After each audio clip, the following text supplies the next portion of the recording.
it's not your first opener, but still, for a coach or openers, do you have a ton of questions on your defense for openers, or after this amount of time, you think you've got a pretty good handle on things? I've got a pretty good feel for who we are, and what we're going to be. Obviously, we got a lot of guys who've never played here. I don't know if we have anybody on defense, that started more than maybe 2 games here, 3 games overall. I don't know that for sure, but somewhere in that number. So just excited to see how those guys, perform. Some guys come from schools where there's 65,000 people out there screaming. Some guys, they had no fans in front of them, so it's just depends a little bit on how they're going to react and how they'll take in the environment of what they get on game day. But as far as the ability, how I feel like we can play and, kind of how we're putting the pieces together, I feel pretty good about where we're at from that standpoint. Do normally the openers follow with what you thought through the preseason, or sometimes they go completely off script? It depends on the guy. I think sometimes it's exactly how you drew it up, and then other times, you learn a lot in those first couple days. I think this might be the least I know about an opposing team the first game.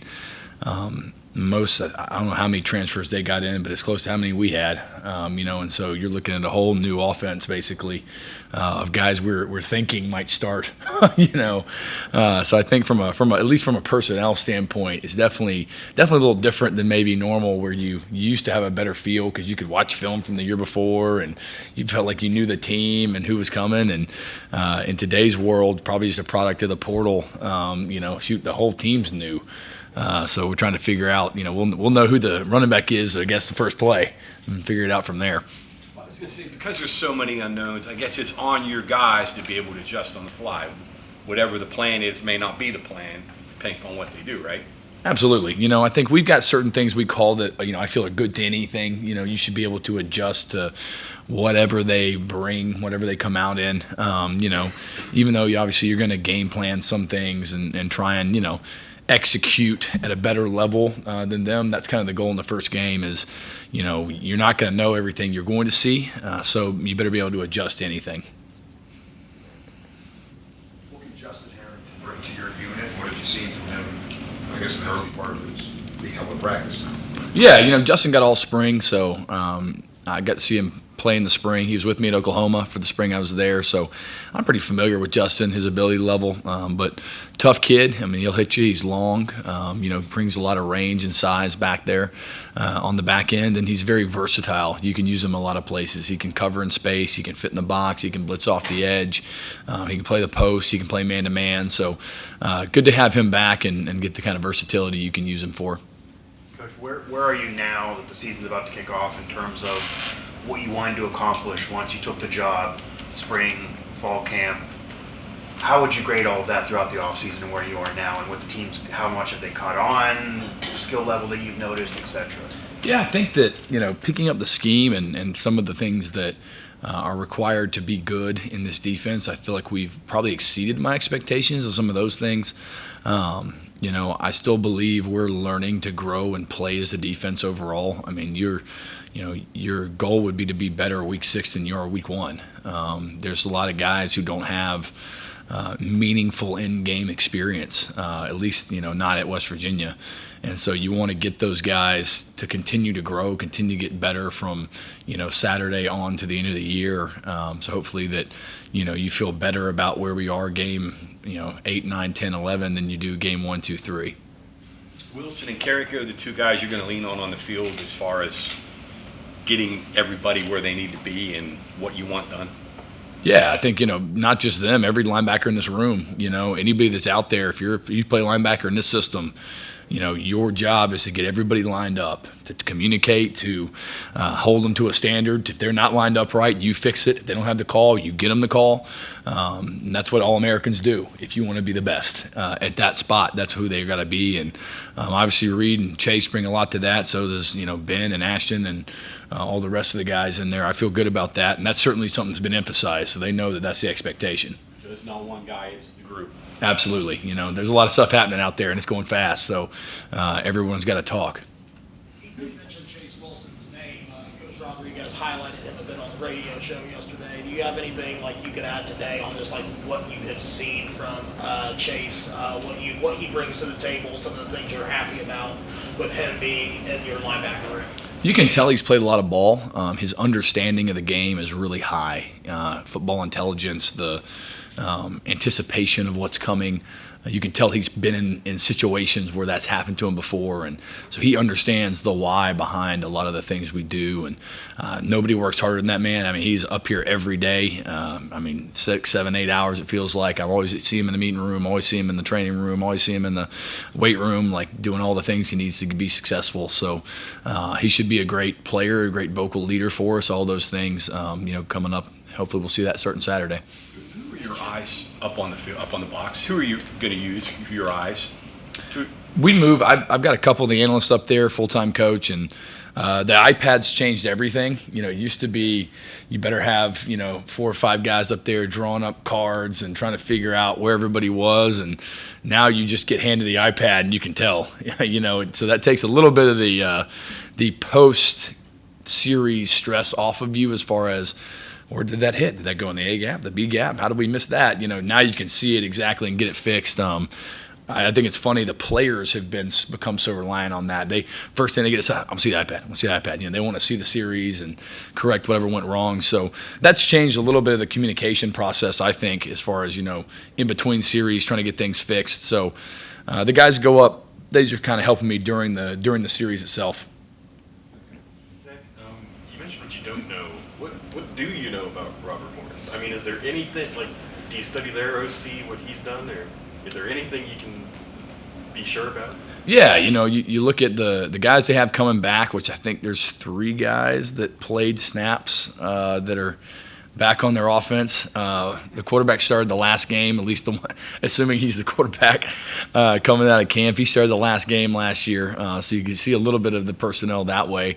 So we've got kind of a feel for those guys, and then we've looked at what Robert Morris did last year and what the coordinator has done where he's been and kind of blended those, and I'm sure we'll see some kind of combination of those 2 things because they did have some success at Robert Morris last year doing what they did, and so I'm sure there'll be a blend of the 2 systems. Will this be the hardest scout of the year, you think? Probably, because you just don't know anything. I think the rest of the year, at least you got a game to watch, and you can get some information that way. But as far as not knowing what's going to happen going into a game, it's probably the most I've ever had. Do you do a trick play circuit a little bit just to go over some things that may pop up that a team might try on you? Oh yeah, we'll do. I'll prepare them for all scenarios. Every personnel group we could see, every type of trick play, every motion shift, speed huddle breaks, tempo is something we see every day, so that's not really a problem for us. But you just kind of prepare them not only to play this game but the season, day in and day out. Just hey, this could happen, and you got to use your rules and apply the rules here and execute the defense. And I guess you guys up top got to be mindful of personnel, who's on the field and what could possibly I was who could slip out there. I was joking with him in the meeting today. I was like, we don't even know what the numbers are for some of the guys going to come out. So like I said, I hope we know which one the running back is and which one the receiver is. So hopefully that can get communicated quickly. I know it'd be something every week, but is there any sense of an extra emphasis on what John is bringing up of trick plays or trying to catch somebody sleeping? Because in a wild upset like this would be, that's usually how it would happen. That's how it's happened historically if you get a big upset. I pretty much work every trick play every team we play has every week. I mean, you don't want to give up the chunk play, easy ones. So you're trying to test your guys' rules. I'm not trying to rep things that are easy. I'm trying to rep things that are hard. That when they get out there, these are the challenging things that come up in a game versus, hey, it's 1st and 10 inside zones to the base call we run it to every day in practice. Not too long ago, there were 10 assistant coaches. You might have a GA on offense, a GA on defense to help you. Now at the game, like you said, you might have 2 or 3 coaches per position group, plus other guys. Is there a danger of too many voices at times? And did you practice that? How did y'all work that? And I'm specifically thinking of the Beanie Bowl this week. I think the number one thing is having an overall vision, that Coach Rod instills in the program of how we're going to play and what we're going to do. And then it's my job on our side of the ball to schematically get the coaches in line with that. I'm not afraid to, they say leadership's lonely. I'm not afraid to get on somebody's butt if I don't like how it's going. And the same thing's true, if there's a better way to do things than what I'm saying or what I've done, I have no problem. I got no ego about it. We'll do it like that. So I think there's been pretty clear communication from the top down, just as far as all the assistants, the GAs, analysts, those type of guys that, they know exactly what I'm telling the players, what I want to get done, and they're relaying that to them. They're all in the meeting room with me, and they hear what I have to say, and that's ultimately my job, is to get them all in line to do what it takes to win. Have there been a time in a game though where you said, "Hey, don't anybody say anything right now. I need to get this across or focus on this issue"? Oh yeah, actually, most of the time during the game, everybody else but me is quiet. I'm handling most of it, other than substitutions. Their coaches will do a good job of that, but I'm the loud one on game day most of the time because I'm calling the plays. I know what I'm anticipating, what I'm thinking, and as much as I wish all of them could read my mind all the time, they can't. So it's just easier if I yell it out there.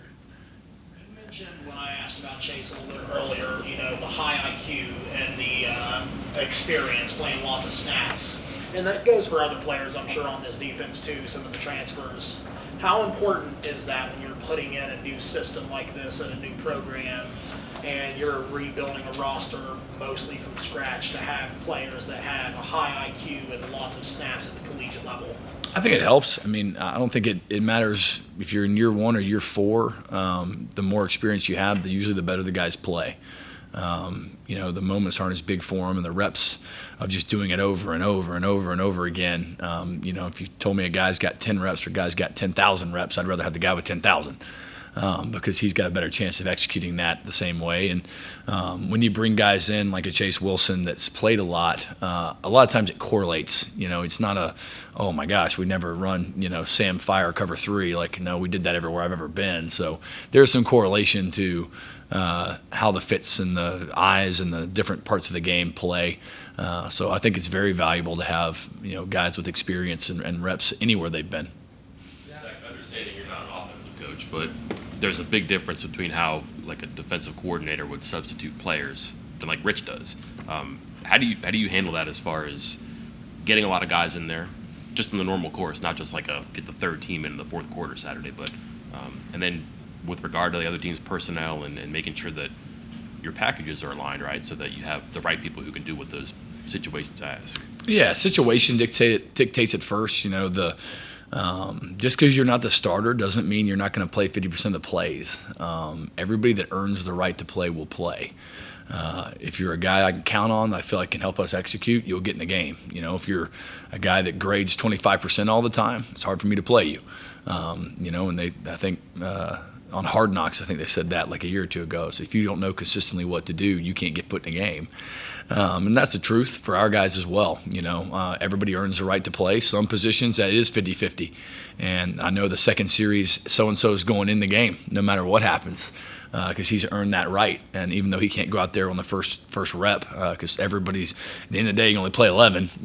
Everybody can't be the starter, but everybody can prepare to play that way. So it varies by position, who's earned the right and who hasn't, and how much that looks like, how much I can trust you. And then obviously as you get into the season, the more you play and do well, the more you earn the right to get out there, both on defense and on special teams. That's a big deal for me is, guys who make plays on special teams probably make plays on defense, and so all that matters as far as guys being able to get out there and execute the calls. And so that's my biggest thing to my players is always that, just because you don't get to run out there first doesn't mean you won't play 70 snaps in this game, and you never know when a guy rolls an ankle and you got to go in.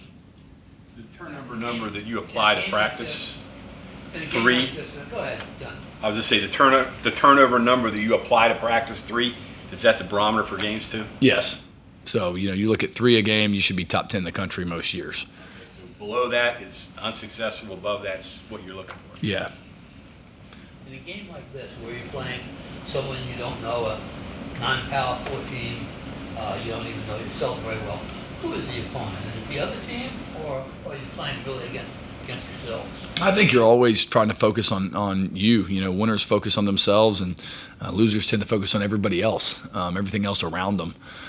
So we have to not beat ourselves. You know, West Virginia can't beat West Virginia. And that's true whether it's the first opponent of the season we don't know anything about or it's the last opponent and we've played 12 games. You know, if you create turnovers, you take care of the ball on offense, on defense, you know, you rally and you tackle and you prevent third down conversions, those type of things, you usually win. And so I think those are things we control, you know, more than anything else.